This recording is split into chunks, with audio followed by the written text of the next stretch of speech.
Evaluasi lahan untuk penggunaan non-pertanian.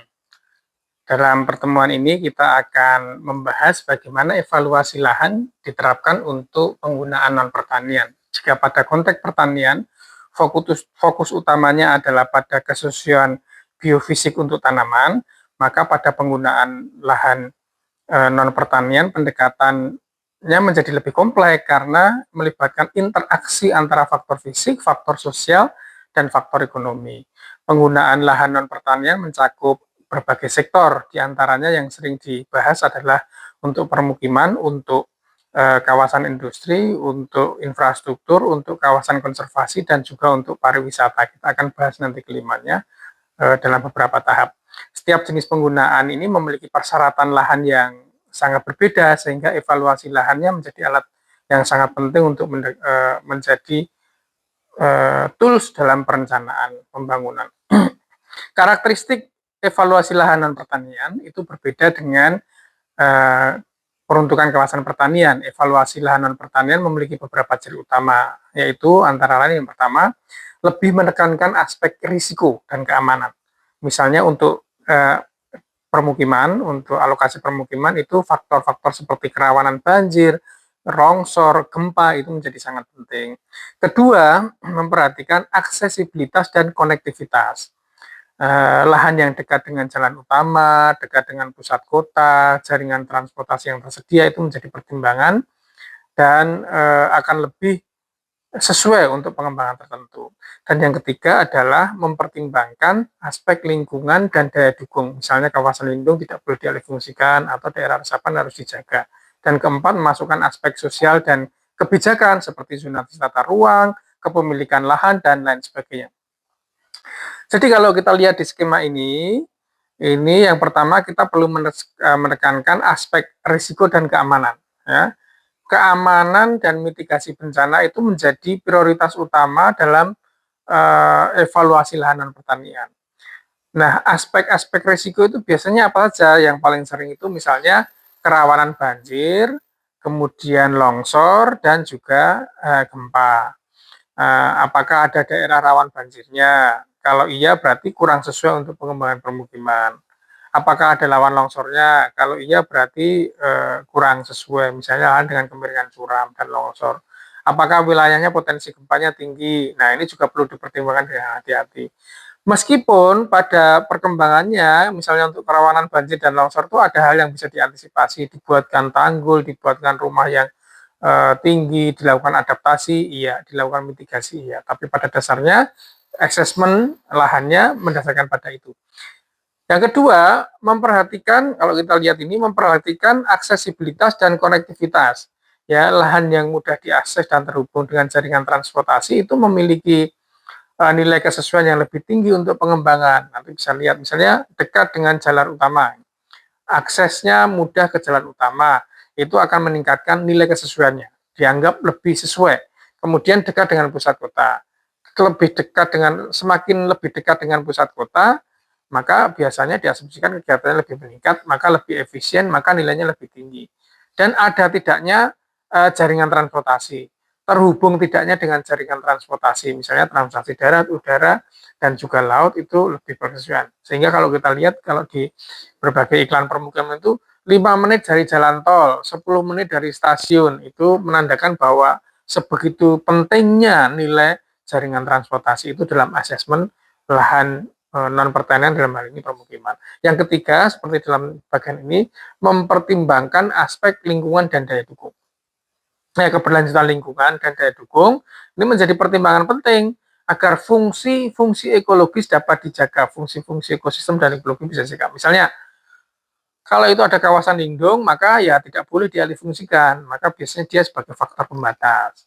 Kalau itu sebagai daerah resapan air, maka harus tetap dijaga, dipertahankan, maka harus ada modifikasi kalau itu kita manfaatkan, misalnya sumur resapannya banyak, atau ditukar dengan embung, atau dibuatkan retention pond untuk mencegah banjir dan lain sebagainya. Jadi ada rekomendasi-rekomendasi agar di daerah ini tidak bisa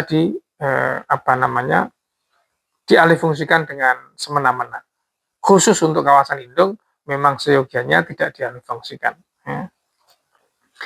Nah, kemudian yang keempat, kita juga perlu melihat mempertimbangkan aspek sosial dan juga aspek-aspek kebijakan. Misalnya, aspek sosial dan kebijakan itu biasanya menentukan kelayakan lahan secara legal dan secara sosial. Misalnya, kita harus bisa melihat, mengcross-check dengan data dokumen zonasi tata ruangnya. Apakah kesesuaian lahan itu harus sesuai dengan peruntukan dalam rencana tata ruang? Iya, harus. Maka kita cek. Kemudian juga melihat status kepemilikan lahan. Jangan sampai nanti ada perkara, ada dispute, ada konflik ya. Sehingga status kepemilikan yang jelas ini penting untuk menghindari sengketa lahan di kemudian hari. Terutama bagi para pengembang misalnya untuk mengembangkan area menjadi lahan terbangun, lahan permukiman itu penting. Kemudian juga konflik penggunaan lahan. Nah, konflik penggunaan lahan ini perlu diidentifikasi untuk mencegah masalah-masalah sosial yang muncul di kemudian hari. Ya, konflik penggunaan lahan itu yang misalnya perbedaan status juga bisa, perbedaan kepemilikan juga bisa. Berikutnya yang ketiga adalah kriteria, bagaimana kriteria evaluasi berdasarkan jenis penggunaan tadi. Nah, kita melihat misalnya yang pertama yang akan kita bahas dalam kesempatan ini permukiman. Nah, kriteria utama biasanya adalah kemiringan lerengnya, tentu lebih landai lebih sesuai, bebas banjir, stabilitas tanahnya, aksesibilitasnya, ketersediaan resources seperti sumber daya air. Kemudian nanti lahan-lahan yang curam atau yang rawan bencana itu biasanya diberikan faktor pembatas, yaitu tidak sesuai untuk permukiman. Lahan yang miring atau yang dia rawan terhadap liquefaction misalnya, atau gempa atau longsor, itu karakteristik ini sebagai faktor pembatas, ya. Kemudian dianggap tidak sesuai. Nah, memang kenyataannya berlainan, ada saja yang terus melakukan rekayasa engineering untuk menjadi sesuai, ya, tapi itu adalah lain hal, intervensi yang berbeda tentunya. Nah, ini contoh di dalam ini adalah, di atas ini adalah contoh evaluasi lahan untuk permukiman. Kita bisa melihat bagaimana sebetulnya banyak aspek yang kita pertimbangkan di dalam melihat evaluasi lahan permukiman ini. Misalnya, kita perlu melihat kriteria evaluasi permukiman yang seperti apa, ya. Faktor-faktornya yang seperti apa. Kemudian, bagaimana metode evaluasi kita lakukan. Nah, misalnya apakah data spasialnya tersedia, kemudian bagaimana kita melakukan standarisasinya seperti apa, kemudian juga bagaimana kita melakukan weighting-nya, pembobotannya, kemudian hasil overlay analisisnya seperti apa, dan lain sebagainya dan lain sebagainya. Kemudian nanti kita juga punya layar kriteria, layar condition, dan juga kita bisa tampilkan hasil evaluasi itu dalam bentuk spasial. Nah, pada dasarnya tujuan evaluasi lahan untuk permukiman itu adalah untuk menentukan tingkat kesesuaian suatu wilayah area dalam mendukung pembangunan hunian yang aman dan berkelanjutan. Ingat, dulunya aman dan berkelanjutan. Makanya faktor-faktor pembatas tadi kita masukkan untuk mengkonfrontir dengan faktor aman tadi. Penilaian-penilaian ini mempertimbangkan faktor biofisik dan lingkungan untuk meminimalkan risiko serta meningkatkan kualitas hidup masyarakat. Nah, pendekatan ini tentu sejalan dengan kerangka evaluasi lahan yang dikembangkan oleh FAO, Food and Agriculture Organization. Ya, ada kerangka evaluasi lahan yang bisa kita pakai, kita pedomani dalam rangka untuk evaluasi lahan non pertanian, dalam hal ini konteksnya adalah permukiman tadi, untuk mendapatkan lokasi yang paling ideal, paling optimum keberadaannya. Nah, bagaimana penentuan kriteria evaluasinya?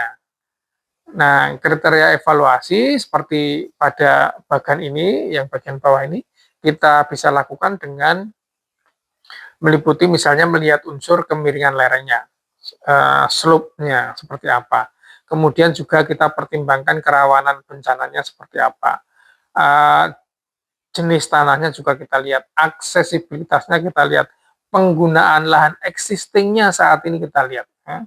Nah, faktor-faktor tersebut dapat kita pilih dan kita pilih, kemudian secara langsung ini akan mempengaruhi faktor-faktor misalnya keamanan, kenyamanan, dan biaya pembangunan. Nah, selain kriteria ini juga sering digunakan dalam, selain itu kriteria ini juga sering digunakan dalam studi evaluasi lahan berbasis perencanaan wilayah misalnya. Dan itu secara konferensi kita bisa melihat faktor-faktor tadi. Kemudian kita melakukan yang disebut pengumpulan dan penyusunan data. Nah, di dalam tag ini pengumpulan dan penyusunan data. Data yang digunakan dalam evaluasi lahan biasanya berasal dari berbagai sumber seperti topografi, peta topografi, peta RPI, peta tanah, peta hidrologi, dan juga citra penginderaan jauh. Nah, data-data tersebut kemudian kita olah, kita buat format spasialnya agar bisa dilakukan analisis berbasis lokasi, kemudian kita integrasikan, kemudian kita evaluasi secara komprehensif dan secara akurat, baik menggunakan teknik-teknik overlay, matching, dan lain sebagainya. Ingat, data adalah kunci, baik data primer maupun data sekunder. Untuk itu, data-data yang berbasis spasial itu kita pastikan benar, reliable. Misalnya tadi topografi atau rupa bumi, kemudian citra satelitnya, kemudian peta tanahnya, kemudian hidrologinya, dan lain sebagainya. Yang keempat berikutnya adalah proses untuk analisis dan pembobotan. Nah, proses untuk analisis dan pembobotan. Setiap kriteria dalam evaluasi lahan itu diberikan skor. Nah, kriteria kita skor, kemudian kita bobot, kemudian kita beri bobot yang sesuai dengan tingkat pengaruhnya. 1 kurang berpengaruh, 4 sangat berpengaruh misalnya, dan seterusnya. Tentu untuk penggunaan kesesuaian untuk permukimannya. Nah, biasanya metode yang sering digunakan adalah multi kriteria metode seperti multi kriteria evaluation atau MCA, atau ada analytical hierarchy proses AHP yang paling sering saat ini tren sudah dipakai.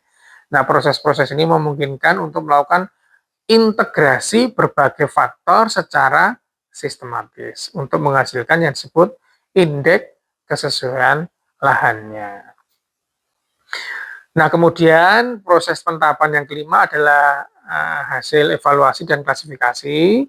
Hasil evaluasi lahan ini umumnya disajikan dalam bentuk peta, ya, bentuk spasial, yang disebut dengan peta kesesuaian lahan dengan biasanya klasifikasinya sangat sesuai itu S1, cukup sesuai itu S2, marginal itu S3, dan tidak sesuai dengan N.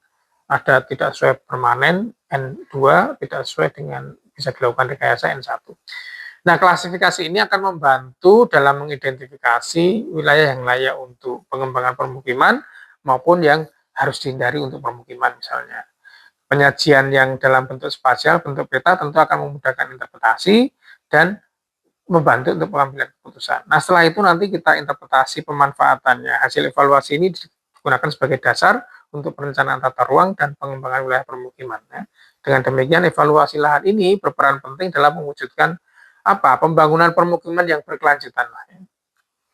Itu yang pertama yang kita bahas kaitannya dengan evaluasi lahan non pertanian untuk kawasan permukiman. Sekarang yang kedua yang kita bahas untuk kawasan industri. Nah, untuk kawasan industri kriterianya beda. Yang utama misalnya ada topografi relatif datar lebih baik, akses transportasi lebih dekat lebih baik, jalan, pelabuhan, dan lain sebagainya. Jauh dari kawasan lingkungan lebih jauh lebih baik. Ketersediaan energi dan air yang tersedia tentu lebih baik. Tidak berada di zona bencana. Nah, ini yang penting ya. Seringkali juga kawasan industri itu akan menggunakan buffer terhadap permukiman. Mempertimbangkan buffer terhadap generasi permukiman. Karena apa?